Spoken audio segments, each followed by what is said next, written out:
Olá, meus queridos, nós estamos iniciando uma nova semana, que seja uma semana muito produtiva, que seja uma semana de grandes bênçãos, tudo aquilo que você fizer nesses dias de trabalho, o Senhor confirme as obras das tuas mãos, no nome de Jesus. Aliás, tudo que você fizer em qualquer área da sua vida, que você seja muito abençoado, e eu tenho uma palavra para você.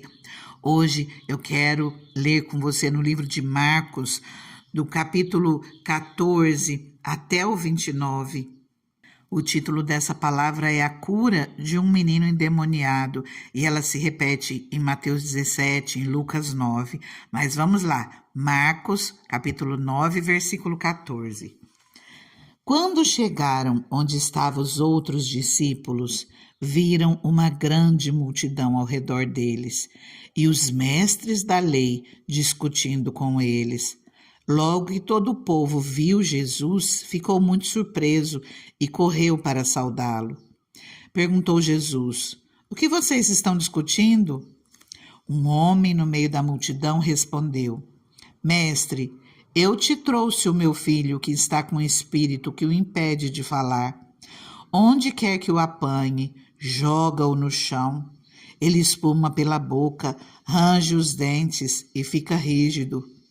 Pedi aos teus discípulos que expulsassem o espírito, mas eles não conseguiram."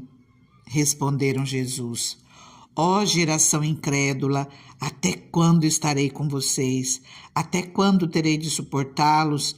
Tragam-me o menino." Então eles o trouxeram. Quando o espírito viu Jesus, imediatamente causou uma convulsão no menino. Este caiu no chão e começou a rolar, espumando pela boca. Jesus perguntou ao pai do menino: "Há quanto tempo ele está assim?" "Desde a infância", respondeu ele. "Muitas vezes esse espírito o tem lançado no fogo, na água para matá-lo. Mas se podes fazer alguma coisa, tem compaixão de nós e ajuda-nos." "Se podes", disse Jesus, "tudo é possível àquele que crê." Imediatamente o pai do menino exclamou: "Creio, ajuda-me a vencer a minha incredulidade." Quando Jesus viu que uma multidão estava se ajuntando, repreendeu o espírito imundo, dizendo: "Espírito mudo e surdo, eu ordeno que o deixe e nunca mais entre nele." O espírito gritou, agiu violentamente e saiu. O menino ficou como morto, ao ponto de muitos dizerem: "Ele morreu." Mas Jesus tomou-o pela mão e o levantou, e ele ficou em pé. Depois de Jesus ter entrado em casa, seus discípulos lhe perguntaram em particular: "Por que não conseguimos expulsá-lo?" Ele respondeu: "Essa espécie só sai pela oração e pelo jejum." Queridos, olha essa palavra. Aqueles que de repente falam: "Não, para que jejuar? Não tem necessidade, isso é um absurdo, isso é invenção das pessoas." Queridos, Jesus, ele está aqui nos orientando que nós precisamos jejuar para que nós tenhamos o poder do Espírito Santo nas nossas vidas, para que nós venhamos repreender todo o mal, repreender tudo aquilo que não provém do Senhor nas nossas vidas, porque o inimigo, ele anda ao nosso derredor, buscando a quem possa tragar, mas nós não podemos abaixar a nossa cabeça e deixar ele fazer o que quiser, não. Nós repreendemos no nome de Jesus, e todo o mal tem que bater em retirada. É pelo nosso poder? Não. Quando nós jejuamos, quando nós oramos, nós nos humilhamos na presença do Senhor, nós clamamos o poder dele nas nossas vidas. Eu te convido nesse início de semana a tirar tempo de jejum, de preferência que você possa todos os dias tirar um dia na semana, quem sabe na própria segunda-feira, tira um tempo de jejum, seja você começar 6 horas da tarde de um dia para o outro, seja começar 3 horas da tarde de um dia para o outro, aquilo que o Espírito Santo tocar o teu coração, mas tira um tempo de jejum. Tira, começa, nem que for com pouco, mas comece. Se você é do tipo que não consegue ficar sem, porque tem pessoas ao meu redor que eu vejo que não consegue ficar sem comer de jeito nenhum, começa tirando 2, 3 horas à noite, faça a sua última refeição bem mais cedo, naquilo que você conseguir, mas não faça voto de tolo, não. Aquilo que você fizer, cumpra. Por isso que eu falo para você, comece com pouco, mas se esforce.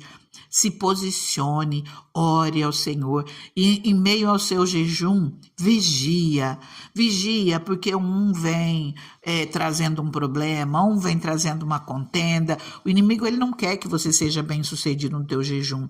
Jejum é período de consagração, período de você estar em oração, em vigilância para que o Senhor aceite, para que o Senhor te abençoe. Nós vimos essa palavra. Jesus, ele curando esse menino endemoniado. Vocês perceberam que antes da bênção acontecer, como os problemas foram se avolumando, como os problemas foram se aumentando? Aqui, quando Jesus chega e já está havendo um problema, já está havendo uma discussão, e Jesus pergunta aquilo que está acontecendo, o que eles estão discutindo. E o pai do menino, né, que fala um homem no meio da multidão, respondeu que trouxe o filho até os discípulos e conta o que o filho está passando, aquele demônio que está agitando a vida dele, joga ele para um lado, para o outro, faz ele espumar, faz ele ranger os dentes, ficar rígido, faz ele ficar de uma maneira muito terrível, onde um pai olharia para o filho e entraria em desespero, e aquele homem vem e acusa os discípulos, pedir aos teus discípulos que expulsassem o espírito, mas eles não conseguiram. E Jesus responde, dá para ver que Jesus fica bravo, Jesus fica nervoso com aquele povo. Ó geração incrédula, até quando estarei com vocês? Até quando terei que suportá-los? Por quê? Porque Jesus vê falta de fé. Aqui não mostra que Jesus está falando com os discípulos ou com aqueles homens, provavelmente até com esses homens que vão até os discípulos, mas vão com falta de fé, não estão crendo que realmente possa ser tirado aquele demônio daquele rapaz, ou mesmo que seja com os discípulos que não tiveram sabedoria para lidar com a situação, mas Jesus, ele fica bravo quando há falta de fé.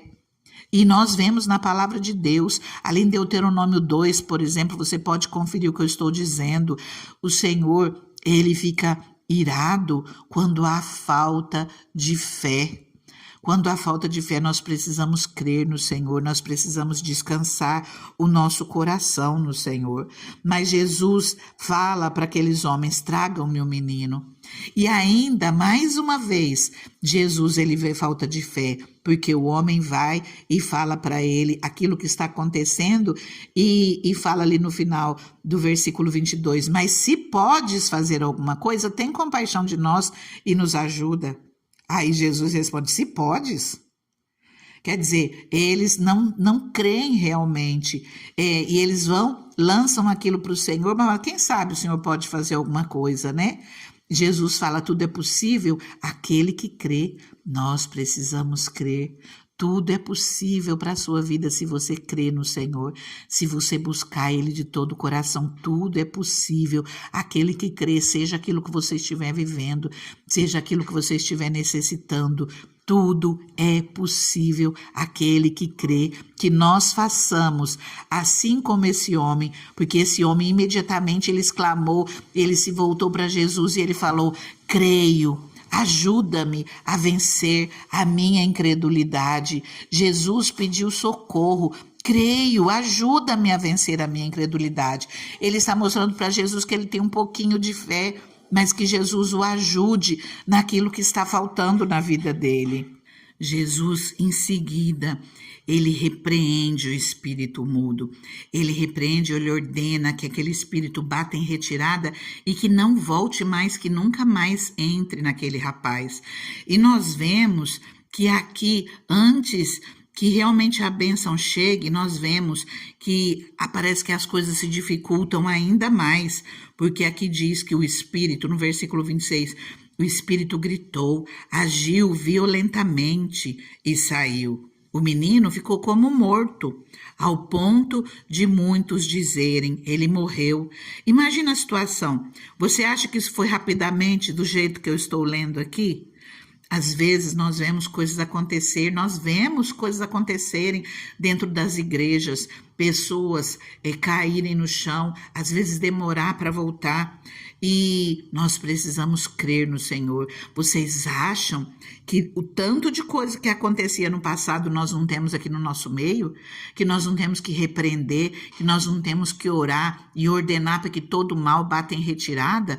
Porque no nosso meio tem coisas que nós não estamos sabendo lidar. Então, quando situações aparecem, coisas estranhas aparecem, nós precisamos repreender o mal na nossa casa, repreender o mal na vida dos nossos. E mesmo que num primeiro momento pareça que as coisas dificultam ainda mais, creia.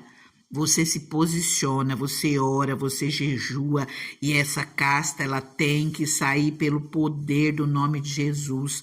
Nós oramos, nós jejuamos, e o Espírito Santo ele trabalha através das nossas vidas. Aqui o povo achou que o menino tinha morrido, mas Jesus tomou ele pela mão e o levantou, e ele ficou em pé. E Jesus orientou no particular depois para os discípulos: essa espécie só sai pela oração e pelo jejum. Que nós possamos tirar um dia de jejum, ou 2 ou 3, mas eu peço a você toda semana, ora e jejua pela sua vida, pela sua casa, para que o Senhor te fortaleça, que o Senhor repreenda todo o mal em tudo aquilo que leva o teu nome. Confia no Senhor. Os discípulos, eles foram envergonhados porque eles desconheciam aquilo que eles deviam fazer. Nós não desconhecemos mais, nós lemos a palavra do Senhor, o Senhor está nos orientando, que nós venhamos nos posicionar e fazer a nossa parte. O Senhor, ele nos ensina, ele deixou a palavra de Deus para as nossas vidas, que nós venhamos colocá-la em prática. Queridos, eu não ensino para vocês aqui algo estranho, eu não oriento vocês nenhum ato profético esquisito, não, eu oriento vocês com base na palavra de Deus. Tudo é possível àquele que crê. Que nós venhamos crer na palavra do Senhor, que nós venhamos nos posicionar, que nós venhamos repreender todo mal em tudo aquilo que nos pertence, debaixo de jejum, de oração, de vigilância, de obediência à palavra de Deus, e nós vamos ver o Senhor abençoando a nossa vida, abençoando a nossa família, abençoando a nossa história, abençoando os nossos negócios, abençoando a nossa casa, o nosso ministério, seja aquilo que você apresentar ao Senhor, porque aqui está falando: tudo é possível àquele que crê.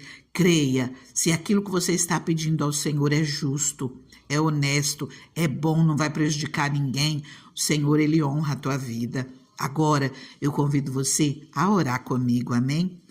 Deus maravilhoso, Deus soberano, nós oramos, Pai, no nome de Jesus, Deus. Senhor, nós colocamos as nossas vidas nas tuas mãos, Pai. Senhor, nós estamos vivendo dias difíceis, Pai. Nós estamos passando, Senhor, por dias, Pai, onde nós olhamos para um lado e para o outro e ficamos pensando como será o nosso futuro, Pai. Mas nós colocamos tudo nas tuas mãos, Deus. Senhor, receba a nossa oração, Pai, receba a nossa vida, Pai. Receba o nosso clamor, Pai, e que seja o Senhor, Pai, a cuidar de cada um de nós em todo o tempo, Pai, a cuidar dos nossos, Deus. O Senhor sabe, Pai, aquilo que essa vida que ora comigo está apresentando nas tuas mãos, Deus. Nós, em primeiro lugar, te pedimos, Senhor, autoridade e poder, Senhor.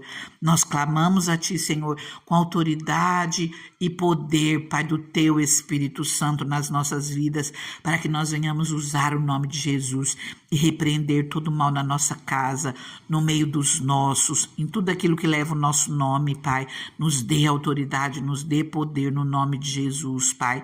Senhor, Tua palavra nos diz que tudo é possível àquele que crê, e nós cremos em Ti, Pai. Nós cremos, Deus, que Tu és poderoso para qualquer coisa, Tu és poderoso para o impossível, Deus.